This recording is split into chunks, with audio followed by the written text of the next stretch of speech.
भगवान श्री राम और माता सीता की कथा प्रेम, मर्यादा, त्याग और धर्म की अनुपम मिसाल है। यह कथा केवल पति पत्नी के संबंध की नहीं, बल्कि आदर्श जीवन मूल्यों की शिक्षा देती है। माता सीता का जन्म मिथिला के राजा जनक के घर हुआ।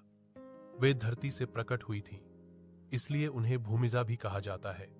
वे सौंदर्य के साथ साथ सरलता, धैर्य और पवित्रता की प्रतिमूर्ति थीं। राजा जनक ने उनके विवाह के लिए एक स्वयंवर रखा, जिसमें शर्त थी कि जो भी भगवान शिव के धनुष को उठाकर उस पर प्रत्यंचा चढ़ाएगा, वही सीता का पति बनेगा। अनेक शक्तिशाली राजा असफल रहे, पर अयोध्या के राजकुमार श्री राम ने सहजता से धनुष तोड़ दिया। इस प्रकार श्री राम और सीता का विवाह हुआ।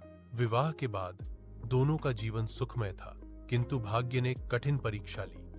राजा दशरथ के वचन के कारण श्री राम को 14 वर्षों का वनवास मिला। माता सीता ने महल का सुख छोड़कर वन में श्री राम के साथ जाने का निश्चय किया। यह उनका प्रेम ही नहीं, बल्कि कर्तव्य और समर्पण का प्रतीक था।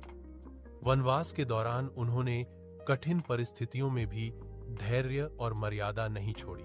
वन में रहते समय रावण ने छल से माता सीता का अपहरण कर लिया और उन्हें लंका ले गया। लंका में रहते हुए भी माता सीता ने अपनी पवित्रता और साहस बनाए रखा। उन्होंने रावण के प्रलोभनों को ठुकरा दिया और श्री राम पर अटूट विश्वास रखा। उधर श्री राम ने हनुमान, सुग्रीव और वानर सेना की सहायता से लंका पर चढ़ाई की। भयंकर युद्ध के बाद रावण का अंत हुआ और माता सीता का उद्धार हुआ। अयोध्या लौटने पर भी माता सीता को अग्नि परीक्षा देनी पड़ी। उन्होंने अग्नि में प्रवेश कर अपनी पवित्रता सिद्ध की। यह प्रसंग उनके अद्भुत साहस और आत्मसम्मान को दर्श